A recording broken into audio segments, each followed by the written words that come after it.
Hey everyone, this is Ergo Josh here, and let's just go ahead and get right into the tips right now. So my first tip to help you guys out is to do master studies. So what you're going to be seeing me paint right now is I am working on a master study of Wolop's artwork, as I like to call him, or I'm pretty sure his real name is Wong Ling. He's a very, very popular digital artist. If you've gotten into digital artists for a little bit, you've probably seen his works. You might not recognize it in the top left because it is grayscale, because I'm trying to focus on value, but I am trying to do a master study. And I really, really recommend that as the first tip to help you guys out with your values and your shading.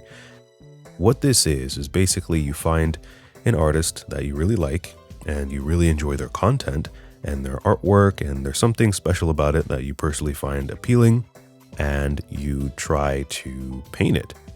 So for me here, the goal was to focus on values, and so I made it grayscale, and I decided to limit myself to 90 minutes, just like Bobby Chu does with his 90-minute, 90 max studies that he does on his channel, and it is really, really helpful.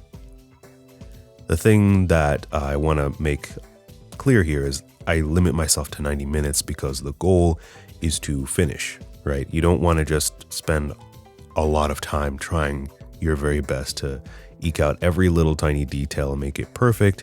You want to try to get everything you see in the reference there down onto your own canvas in some form or another. Now, it's not going to be that great.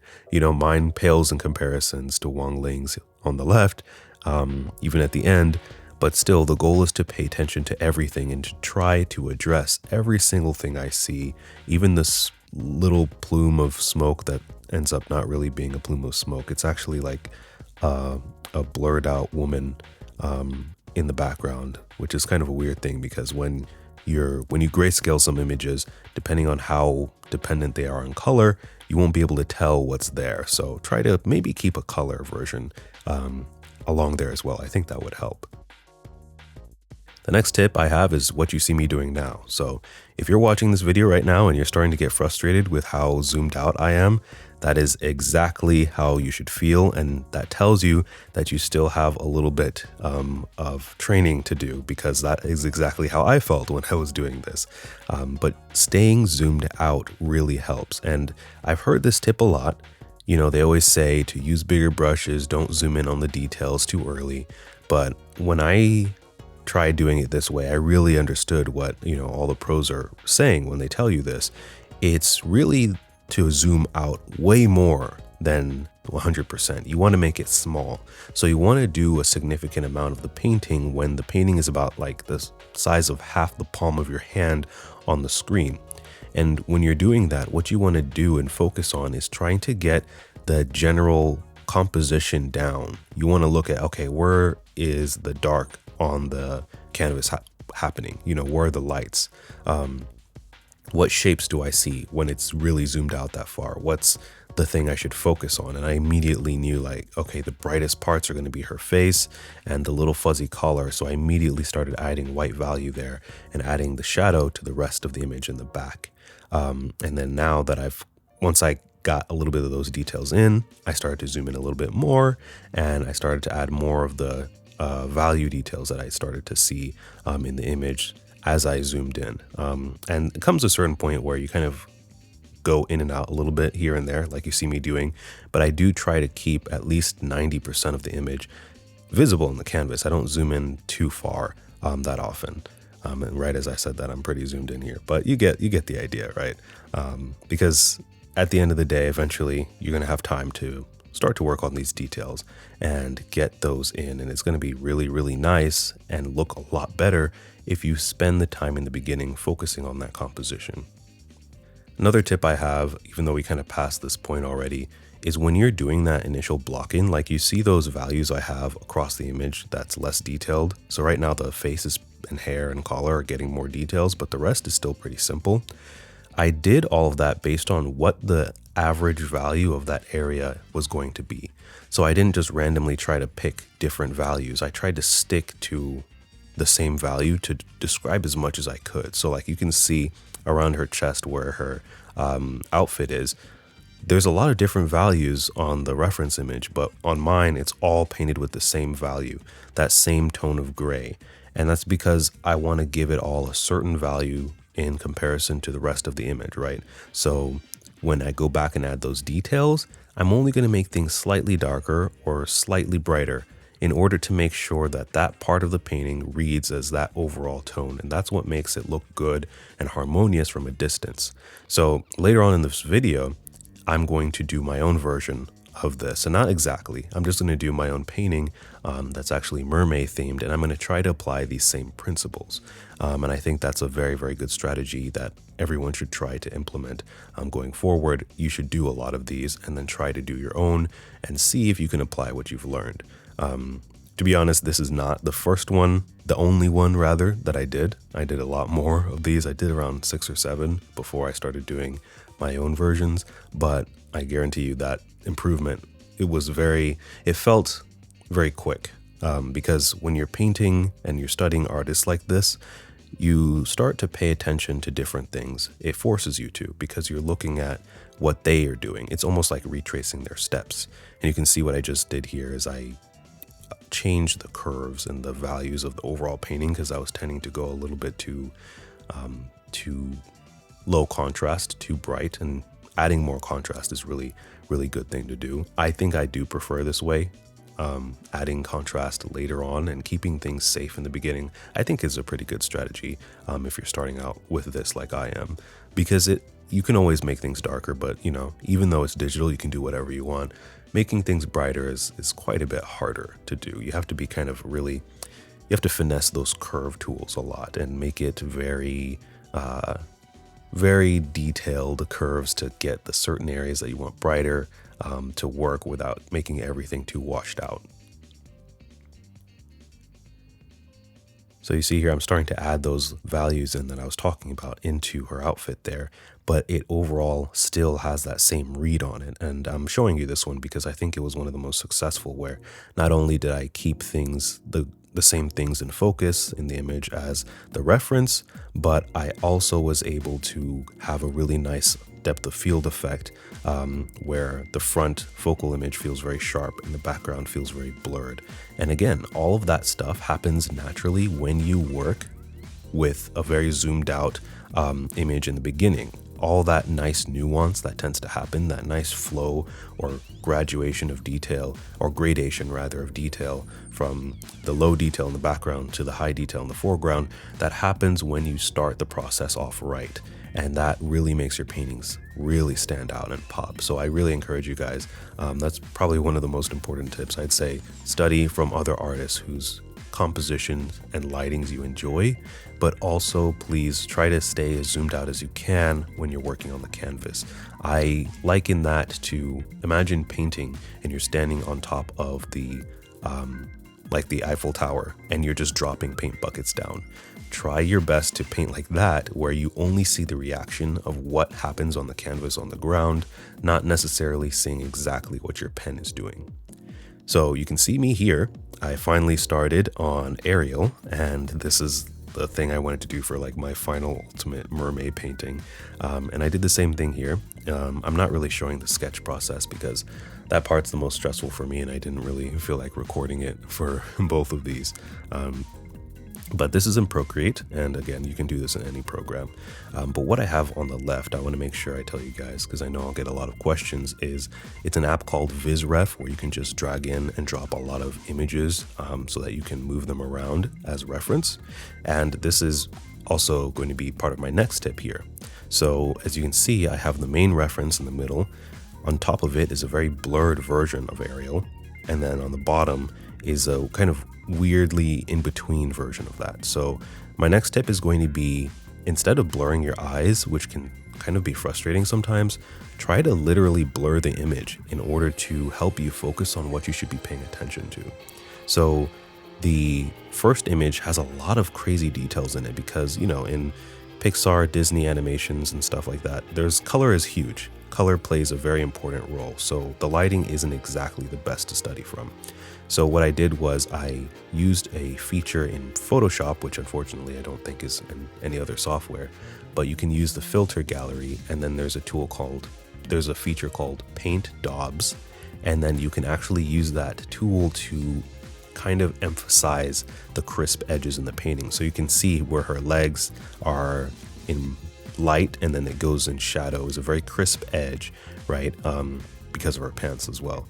And then you can see that nice, really soft gradient on her shirt, but the crisp edge between her arm and the shirt and the lettering and all of that. It's really, really easy to focus on that when you use that tool. It kind of gets rid of all the unnecessary details. And then on top of that, I went ahead and blurred it so that I focused even less on the details and just completely blurred the background as well, because I knew I wanted to have my own that I experimented with after doing all of these studies. So you can see in the painting now, I've gotten a lot of all that information down. I started zoomed out and I got in the main things I wanted, which is really her legs turning into her fin there, and then her shirt, the shadow under her shirt, the transition from her shirt to her skin, and then her hair. Those were the main, and then her arms. Those were the main areas I wanted to make sure I differentiated with an overall value. And you can see when I'm zoomed out so far, you just see those patches of value. There's not really too many details outside of the sketch that's under it. And I do recommend also having a sketch and a drawing does help, having it under or above the painting layer, but eventually you will want to merge it. I find that when you start doing the block out phase, it's good to have the sketch there, full opacity. Then when you start doing a little bit more detail, as soon as you start doing that, I would reduce the opacity of the sketch layer very low so that you can start focusing on it. So like me right now, the sketch layer is like a very light gray, but you can still see it, and it helps me understand what's going on with the values. As you progress into the painting, I would start increasing the opacity until it gets to a certain point where you just need to merge it. And this is especially necessary for this painting here because I had a lot of trouble because Ariel's face is extremely subtle. The transitions of the gradients on her cheeks flowing into her nose and the bridge of her nose and her lips and the corners of her mouth are extremely subtle.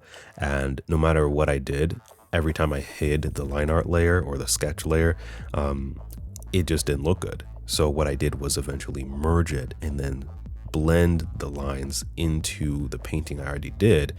You won't see that in the painting process here because that was a very detailed version that I did afterwards, but I ended up doing that and it started to really look good. So depending on what you're painting, I recommend you do that later on in the phase. And I think how you know when you're at that point is when the line art is standing out a lot and you kind of want to hide it at the very end, like when you're nearing the end of the painting, but also it doesn't look as good when it's not there. But I think it's kind of natural and intuitive, and hopefully after doing these studies, when you're copying other artists who are really good, you're going to learn when you should do that, because that's what a lot of this is. It's very intuitive. You have to really start to get in there and do a lot of these studies and build your confidence. That's what was the benefit, a big benefit of doing the 90 minutes, limiting myself to that, because it was like, no matter what I do, I have to try to finish this in 90 minutes. If it turns out good or bad, doesn't really matter. I just need to make sure I get that done. And that is a very, very great way to start your day. So as you can see here, another tip, this is a really, really big one, is to group your values together. This is something I really learned from Marco Bushi's really amazing painting tutorials here on YouTube. And so what you see I'm doing is under her shirt, right, I have her fins there, and I want to show that her fins are separate from the skin and her skin and then the kind of scaly skin that she has. So what I did was I added a little bit of a lighter value. But what you want to do is you don't color pick a bright that you see anywhere else on the painting. What you do is you color pick the shadow under her shirt, slide the tool, right, that you can see I have my color slider pulled out, and I slide it to be a little bit brighter.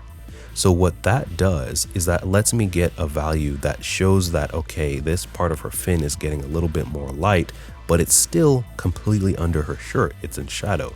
And when you look at the overall painting on the top left, the reference, it still looks harmonious. And that is a really, really key tip that I think is super important everyone should do. So I do that everywhere on the painting. I do that in the hair. I do that in the bright areas and the dark areas. You'll see eventually I'll add some detail to her hands. I don't just go color pick the hair color right next to it because it's darker. I color pick the hands and then I'll move the slider value a little bit darker.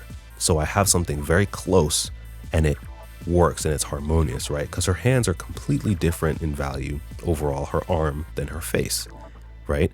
And the shadow area of her flesh and her skin under the shirt is completely different from what is outside of the shirt and catching all of that light. So you want to paint like this. I really think it's good for people who are less intuitive like me, who have to kind of find a very linear approach to things. I think this is extremely helpful. This is probably one of the, I feel like all these tips are super important, but this one has taken my paintings so far. Because, you know, when, you see like how I did that split second just there, it was too dark, right? And then you try to blend that, it just doesn't work. It's best to try to pick a value that's close to what you have, because those subtle percentage changes really matter, especially on the darker range. So you see the slider where it says B, like when you get to like below 15%, every single percent looks drastically different on a painting. If you've already made it this far, if you like let's say I color pick that area on her left arm under that shadow area, if I pick a value 1% darker or lighter and paint, you'll see the difference there. And let's say there's like a hair that's catching a little bit more light there, that's exactly how you want to paint it. You don't want to get like a super bright painting that's going to mess up the composition, or a super bright value that's going to mess up the composition. You go in there and you paint, like, see what I did there? It was too much, right? I just did it. It was too much, and then I colored it in again with a very dark value, and it did what I wanted. It showed the shirt under there that was catching a little bit of light, but not quite that bright, not quite that dark. It just needed to show, and you can see the slight change in the navigator tool there in the thumbnail. So now the work is finished. I will be showing you the final version of the Wong Lee painting, or the master study I did of his work, and then the final version of the aerial painting I did. I did a lot more time, or spent a lot more time on the aerial version on my live streams at Twitch, which you should follow me on if you want to check them out. I spent about 4 more hours on this, getting all the details there. But this is really where the meat of the painting is. Just didn't include that here because that would be another 4 hours of sped up footage, which just wouldn't look that good. But I hope you enjoyed this. I hope it was helpful to you, and I will see you all in my next video, which is going to be the new iPad Pro review. Make sure you subscribe. You don't want to miss that. All right, guys, have a great day, and I'll see you in the next one. Peace.